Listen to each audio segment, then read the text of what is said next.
Hello students, welcome to my mathematics screen YouTube channel. இந்த வீடியோவில் நம்ம என்ன பார்க்க போகிறோம் அப்படின்னாக்கா 11th standard maths volume 2 chapter 10 differential கேல்குலஸில் எக்ஸசைஸ் 10.2ல் 13th சம்மும் 14th சம்மும் பார்க்க போகிறோம். இப்போ 13th சம் பாருங்கள். y equal to tan theta into sin theta plus cos thetaன்னு கொடுத்துருக்காங்க. இதை நம்ம டிஃபரன்ஷியேட் பண்ணணும்னு கொடுத்துருக்காங்க வித் ரெஸ்பெக்ட் டு தீட்டா. இங்கே தீட்டாவில் தான் இந்த சம் ஃபுல்லாக இருக்குது. ஸோ இதில் வந்து தீட்டா அப்படிங்கிறது இண்டிபெண்ட் வேரியபிள், y அப்படிங்கிறது டிபெண்ட் வேரியபிள். சரியா? இப்போ இந்த சம்மை நம்ம எதை பொறுத்து டிஃபரன்ஷியேட் பண்ண போகிறோம்னா தீட்டாவை பொறுத்து டிஃபரன்ஷியேட் பண்ண போகிறோம். அப்போ முதல் ஸ்டெப்பு நம்ம எப்படி எழுதணும்?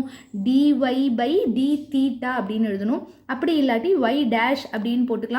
y டேஷ்னு போட்டாச்சுன்னா இங்கே என்ன வேரியபிளை பொறுத்து டிஃப்ரென்ஷியேட் பண்ண போகிறோங்கிறத எழுதிக்கணும். So y dash of theta அப்படின்னு போட்டுக்கலாம். சரியா? இப்போ இதை எப்படி டிஃப்ரென்ஷியேட் பண்ணுறதுன்னு பாருங்கள். இப்போ இது ஃபுல்லாக இது இருக்குது, ஒரு ட்ரிக்னாமெட்ரிக் ஃபங்க்ஷன் இருக்குது. இன்னொன்று ப்ராடக்டில் இன்னொரு ட்ரிக்னாமெட்ரிக் ஃபங்க்ஷன் இருக்குது. ப்ராக்கெட் வந்திருக்கிறதுனால இது ரெண்டுமே நமக்கு ப்ராடக்ட் இல்லையா? ஸோ இது ஃபுல்லுத்தையும் நம்ம u அப்படின்னு எடுத்துக்கணும். இது ஃபுல்லுத்தையும் சேர்த்து நடுவில் ப்ளஸ் இருந்தாலும் சரி மைனஸ் இருந்தாலும் சரி சேர்த்து v அப்படின்னு எடுத்துக்கணும். ஸோ இது என்ன ஃபார்மெட்டில் நமக்கு இருக்குது? uv ஃபார்மெட்டில் இருக்குது. uvக்கு என்ன டிஃப்ரென்ஷியேஷன் சொல்லுவோம்? uவை அப்படியே வச்சுப்போம், vயை டிஃப்ரென்ஷியேட் பண்ணுவோம் uv டேஷ். அப்புறம் ப்ளஸ் போட்டுப்போம், vயை அப்படியே வச்சுப்போம், uவை டிஃப்ரென்ஷியேட் பண்ணுவோம். So uv dash plus vu dash, இதுதான் uvயோட ஃபார்முலா. சரியா? அப்போ நம்ம என்ன செய்யணும்? tan தீட்டாவை அப்படியே வச்சுக்கணும். சரியா? அப்போ நம்ம என்ன டிஃப்ரென்ஷியேட் பண்ணோம்னா இந்த உள்ளுக்குள்ளே இருக்கிறத டிஃப்ரென்ஷியேட் பண்ணும். உள்ளுக்குள்ளே இருக்கிறத டிஃப்ரென்ஷியேட் பண்ணும்போது நடுவில் ப்ளஸ் இருக்கிறதுனால நம்ம தனித்தனியாக டிஃப்ரென்ஷியேட் பண்ணிக்கலாம். சைன் தீட்டாக்கு என்ன differentiation? Cos theta.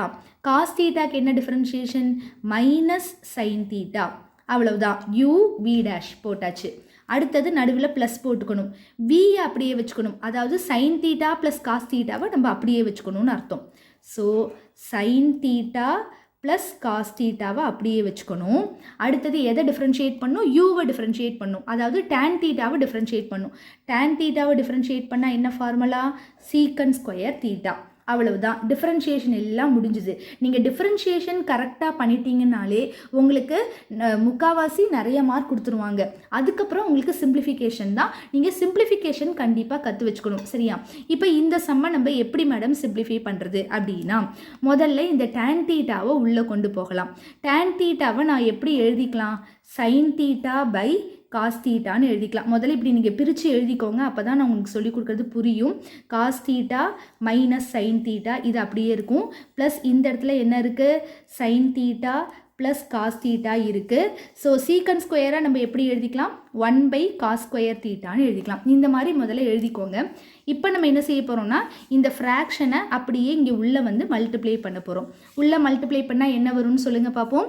Sign theta by cos தீட்டாவோட காஸ் தீட்டாவை மல்டிப்ளை பண்ணும்போது காஸ் தீட்டா கேன்சல் ஆகிடும். ஸோ ஃபஸ்ட்டு டேர்ம் எனக்கு சைன் தீட்டான்னு கிடச்சிரும்.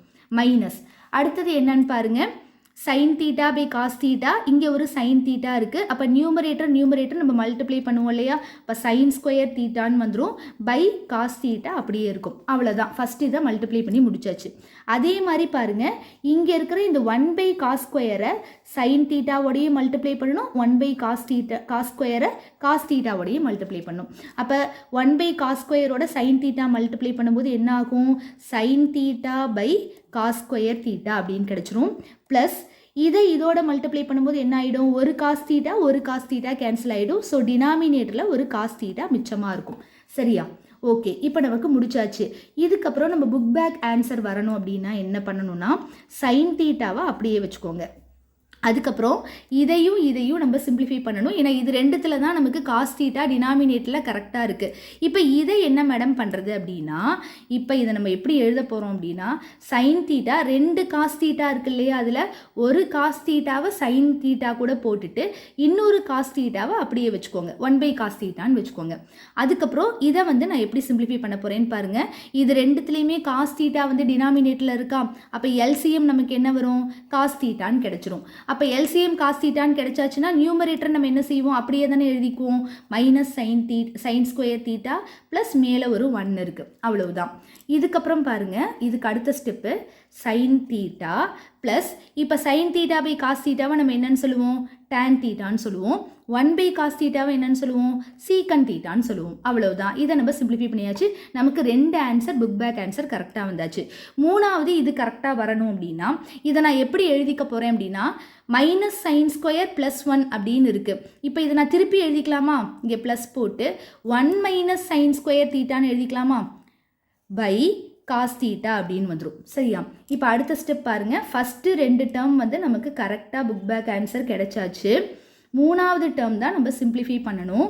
எப்படின்னா 1 மைனஸ் சைன் ஸ்கொயர் அப்படிங்கிறத நம்ம காஸ் ஸ்கொயர்னு சொல்லுவோம்.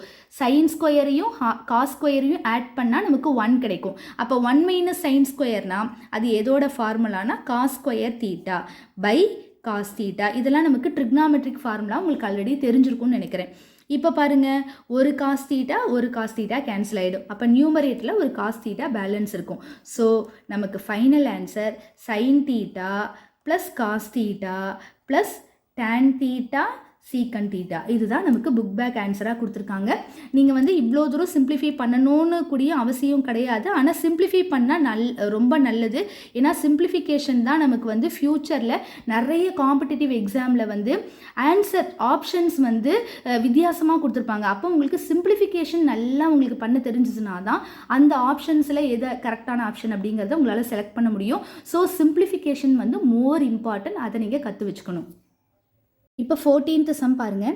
y equal to cosecant X into God X அப்படின்னு கொடுத்துருக்காங்க. இப்போ இதில் வந்து ஒய்யை எக்ஸை பொறுத்து நம்ம டிஃப்ரென்ஷியேட் பண்ண போகிறோம். அப்போ எப்படி எழுதணும், dy பை dxன்னு எழுதலாம், இல்லாட்டி y டேஷ் அப்படின்னு எழுதலாம்.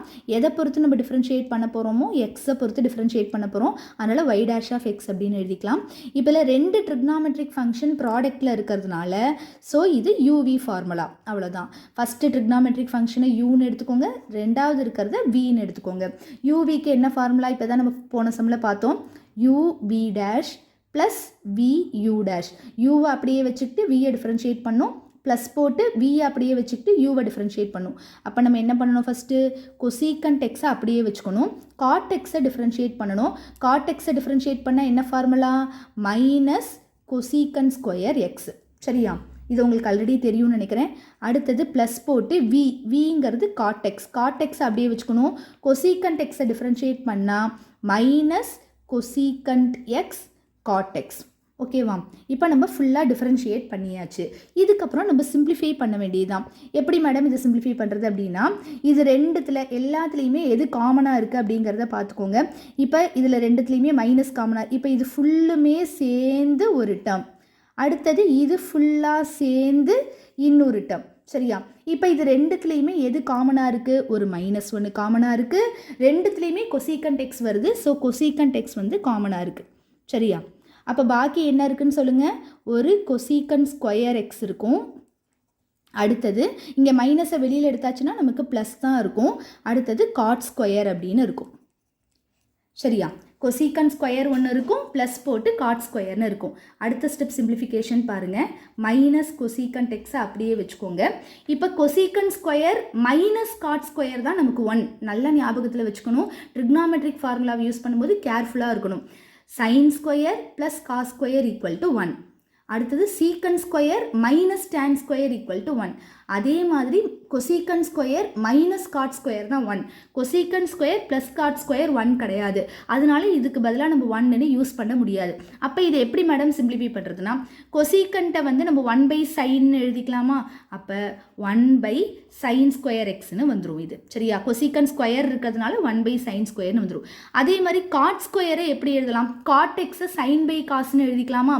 அப்போ காட் எக்ஸை காஸ் பை சைன்னு எழுதிக்கலாமா. அப்போ காட் ஸ்கொயர்னா என்ன வரும், cos square x by sine square x இப்படின்னு வந்துடும். சரியா, ஸோ அடுத்த ஸ்டெப் பாருங்கள், மைனஸ். இப்போ கொசீக்கண்ட் எக்ஸை எப்படி எழுதலாம், 1 பை சைன் எக்ஸ்ன்னு எழுதிக்கலாமா. எல்லாமே நம்மளோட சிம்பிளிஃபிகேஷன் தான். இப்போ இதில் பாருங்கள், டினாமினேட்டர் ரெண்டுமே சேமாக இருக்குது. ஸோ எல்சிஎம்மும் நமக்கு என்ன வந்துடும், அதே தான் வந்துடும், sine square X.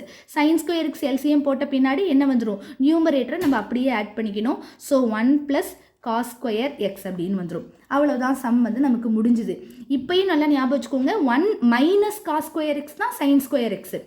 1 plus cos square எக்ஸுக்கு வந்து நீங்கள் ஃபார்முலா கிடையாது, அது வந்து வேறு ஃபார்முலா, அது நம்ம இங்கே யூஸ் பண்ணணும்னு அவசியம் கிடையாது. இப்போ புக் பேக் ஆன்சர் நமக்கு என்னன்னு பாருங்கள், மைனஸ் அப்படியே வச்சுக்கணும். 1 + cos ஸ்கொயர் எக்ஸும் அப்படியே வரும்.